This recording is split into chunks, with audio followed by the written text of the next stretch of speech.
El tema de los transgénicos, las mutaciones, los alimentos, que además es un tema que cruza a la Argentina de norte a sur, de cabo a rabo, de punta a punta, es un tema súper polémico, súper complejo, en el cual estamos acostumbrados a escuchar muchas voces, muchas posiciones. Pareciera que a veces los transgénicos son Dios y pareciera que a veces los transgénicos son el diablo, y muchas de esas voces no saben nada, en realidad simplemente repiten eslóganes, sientan posición pero sin conocimiento. Por eso en este programa, y sin tomar posición, o tal vez tomándola pero muy abiertos a escuchar el debate, a aprender y a que sea el televidente quien toma su posición y quien saca sus conclusiones, nos gusta escuchar a gente que realmente sabe de un tema que está aclarado desde el primer minuto, da para miles de programas más, es muy complejo, tiene muchas interpretaciones diferentes. Estoy acá en el hall de manera virtual porque estamos en cuarentena con Gustavo Schrauf. Él es, a ver, decime porque tanto que hablé me bloqueé, titular de la Cátedra de Genética en la Facultad de Agronomía de la UBA. Es decir, si hay alguien que sabe de esto, es el señor. Así que te agradezco, Gustavo, por estar acá y desasnarnos un poco. No, gracias a la invitación de ustedes para charlar un ratito sobre estos temas que de buena manera es lo que nos gusta hacer. Te cuento y también debatir y discutir sobre esto. Obvio. Te cuento que tenemos unos 15 minutos aproximadamente. Yo sé que esto da para hablar años y años, así que tratemos de, con el perdón de la metáfora agraria, ir al grano, efectivamente. Te quiero preguntar primero, ¿todo transgénico tiene que ser malo? ¿Todo transgénico tiene que ser sí o sí algo, digamos, que está mal, agrotóxico? ¿O hay transgénicos y transgénicos? Sí, la técnica de transgénesis y ahora la de edición génica para los mejoradores nos abre un abanico de oportunidades enorme, enorme. Nosotros creemos que un montón de problemas agronómicos pueden solucionarse con estas técnicas. Estas técnicas en este momento están en manos de empresas que venden agroquímicos, entonces muchos de los transgénicos se hacen en función de seguir vendiendo más agroquímicos, darle resistencia a un herbicida para después vender el herbicida. Es redondo el negocio de ese lado. Esa tecnología permitió un montón de logros de buena manera, pero está sesgada en ese uso. Entonces se caricaturiza y se dice, bueno, estamos fomentando una agricultura que nos contamina. En realidad, esa agricultura podría reducirse enormemente y los transgénicos podrían ayudar en eso. Sin embargo, están orientados en su mayoría para vender más agroquímicos. Entonces, bueno, de ahí viene la discusión y justamente es un debate abierto que tenemos que resolver. Es decir, tenemos que poner esta técnica en función de nuestras necesidades y que resuelva nuestras necesidades. La cátedra tiene algunas líneas transgénicas, por ejemplo, hemos aislado en colaboración con un instituto de Australia genes de resistencia a heladas de la única gramínea que crece en la Antártida. Bueno, eso podría dar un montón de oportunidades de tolerancia a heladas a cultivos y seguramente no implican ningún uso de esta tecnología para aumentar el agregado de agroquímicos. Lo que pasa es que en manos de una empresa que vende agroquímicos obviamente va a generar transgénicos que le permitan vender más agroquímicos. Me encanta porque yo tampoco soy súper ducho en el tema, la verdad me interesa mucho aprender y se nota que vos tenés mucha experiencia en profesorado porque en 2 minutos me diste un poco la clave del tema, que es la transgénesis en sí no es mala o no es mala per se. El problema es justamente, bueno, quién está atrás de ese negocio, quién la tiene entre sus manos. La pregunta es, y me surge cuando te escucho y pensando también en esto de una gramínea que puede crecer en la Antártida, se relaciona mucho con estas dos palabras mágicas que son soberanía alimentaria, ¿no? Sí, la soberanía alimentaria es poder decidir cómo producimos los alimentos, qué modelo productivo queremos tener y cómo lo queremos realizar. Y muchas veces es escasa esa soberanía porque viene todo muy empaquetado. Es decir, tenemos una semilla que nos va a obligar a usar todo un paquete tecnológico detrás de esa semilla. Y Argentina tiene un montón de recursos humanos, va de desarrollos tecnológicos para tener cierta libertad e independencia y poder tener realmente soberanía y decidir de qué manera producir. Nos tenemos que poner de acuerdo también, ¿no? Pero producir con menos cantidad de insumos que estamos tirando seguramente es el desafío que tenemos que cumplir. Hay una demanda de la sociedad que quiere consumir alimentos sanos. Bueno, tenemos que plantearnos cómo lograrlo y cómo garantizar la inocuidad en la producción y el cuidado del ambiente también. Nosotros tenemos muy metido en la cabeza producir más, producir más. Parte de la función del agrónomo es producir alimento en cantidad. A mí me pasó en una charla que me tocó dar en medicina que me partió la cabeza, me preguntaron, ¿qué estudian ustedes de nutrición humana? Y en realidad dentro de nuestra carrera de agronomía no la tenemos como materia, como asignatura, Claro.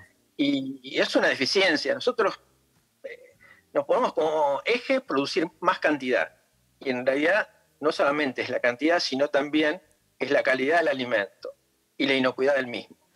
Es muy interesante lo que me contás, realmente te estoy escuchando con mucha atención. Pensaba en los dos informes previos que pasamos en el programa sobre Joan Lomping y sobre Norman Borlaug. La pronunciación te la debo.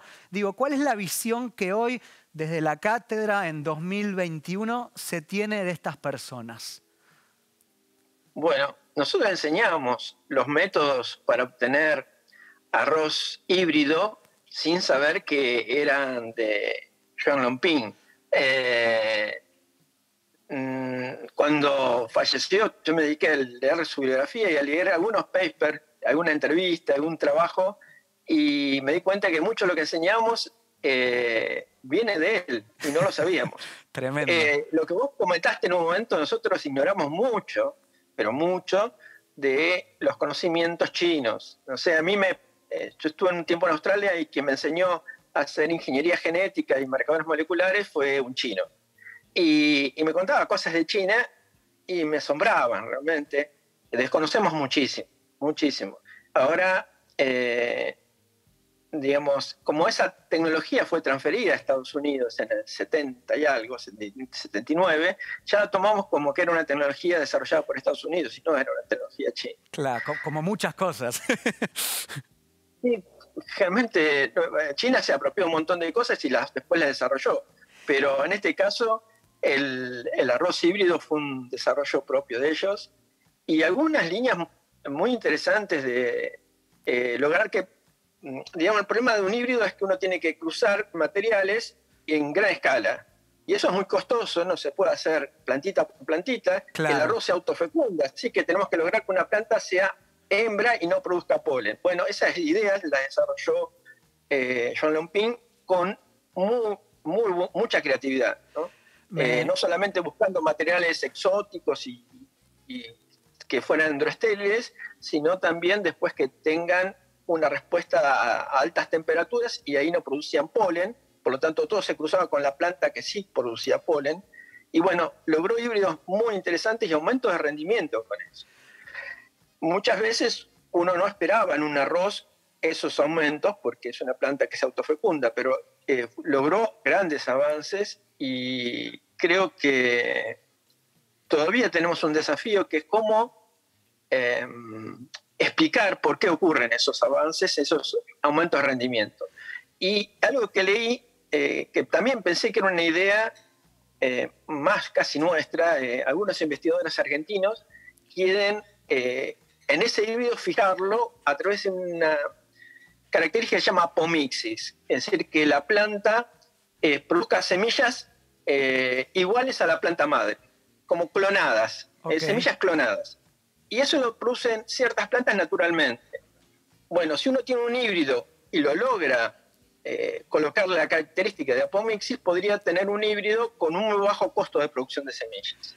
Bueno, esa idea es de Joan Lomping también, y yo no lo sabía. Mirá vos, me parece interesantísimo lo que me contás, porque, a ver, en mi visión de una persona que estudió ciencias de la comunicación, hibridar una semilla básicamente se trata de en una maceta poner una semilla de mandarina donde había una de naranja, es decir, no sabemos nada de este tema y en algún punto la agricultura, bueno, es el corazón de Argentina, nos guste o no, y vos me explicás, bueno, el polen, macho, hembra, la hibridación. Te hago una pregunta, a ver, un poco más científica. ¿Se dan mutaciones naturales, no digamos en la naturaleza? ¿No es todo transgénico en el sentido de que es el hombre que lo hace o no? Ni siquiera lo transgénico es el hombre que lo hace. En la naturaleza ocurre la transgénesis. Okay. Es más, todas las patatas que comemos son naturalmente transgénicas, no lo sabíamos. Naturalmente transgénicas, maravilloso. Sí, porque una bacteria las infectó, dejó un pedacito de su genoma, ese pedacito tenía genes que implican un mayor crecimiento de las raíces, el hombre seleccionó las raíces más grandes, entonces la batata más grande fue la domesticada. La más chiquitita existe en forma natural, claro. Y no la hemos seleccionado. No fue el hombre que la hizo, fue la naturaleza que la hizo. El hombre muchas veces aprende la naturaleza y la usa para su beneficio. Claro. Dentro de sus beneficios están los beneficios de cierta empresa que quiere vender agroquímicos. Pero Entiendo. podríamos poner un beneficio de que junto con eso vaya una mayor calidad. Claro. De hecho, un biólogo muy reconocido, que es Igor Potricus, intentó desarrollar un arroz con más vitamina, con digamos, más propiedades nutricionales. Y se encontró, cuando lo quiso desarrollar, él fue el primero que transformó arroz en el mundo. Hizo un arroz transgénico en el mundo, fue Igor Potricus. Pero sin embargo, cuando quiso desarrollar esa idea, pensando en el sudoeste asiático, en problemas de ceguera, bueno, problemas de falta, problemas nutricionales, se dio cuenta que había 20 patentes que le impedían desarrollar ese arroz. Y parte del problema es ese también. Hay un montón de patentes que en realidad, más que reconocimiento de la innovación, es dominar el mercado. Entiendo. No ponemos la ciencia adelante, sino ponemos capturar el mercado adelante. Claro. A raíz de esto que me decís, te hago la última pregunta y creo que es un poco el corazón de todo, lo más importante. Vos me hablabas de que hay un modelo justamente que mira al mercado, que Argentina compra una semilla, pero que al comprar una semilla ya viene atrás todo el paquete de agrotóxico, etcétera, y que hay que cambiar eso, poner a la ciencia en algún punto mirando a la gente y no al mercado. ¿Cómo se logra eso? Bueno, Argentina tiene capacidades para tener cierta independencia y poder producir su propia tecnología. Tenemos que ponernos de acuerdo cuál es la tecnología que queremos desarrollar y llevarla adelante. Es en estos momentos una transición, porque la gran parte, la mayoría de las semillas que usamos provienen de 2 o 3 empresas en el mundo.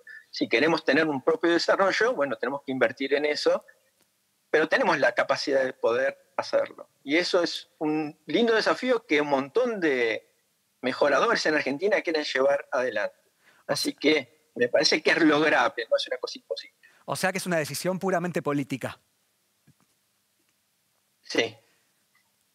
Está muy bien. Bueno, ese sí lacónico como para que quede clarísimo. Gustavo, te agradezco muchísimo por la clase. Yo me quedaría horas charlando, no solo de la política y el agro, sino también de que me expliques, bueno, cómo es que se genera un híbrido, en fin. Me parece que, como siempre digo, lo que dijiste me sirve a mí y nos sirve a todos los que te estamos escuchando como disparador para seguir averiguando. Me quedo con esto que contaste, naturalmente transgénico, que hasta hoy yo pensaba que era un oxímoron y ahora me voy a poner a investigar un poquito más. Así que, bueno, nada, muchísimas gracias por la lección y por la cátedra. No, gracias a ustedes por la invitación y un lindo programa. Lo voy a clavar todos los sábados. Bueno, muchas gracias. Un honor. Bueno, muy bien, llegamos al final de esta segunda cátedra que tuvimos. Lo vuelvo a repetir, en este programa escuchamos a gente que realmente sabe.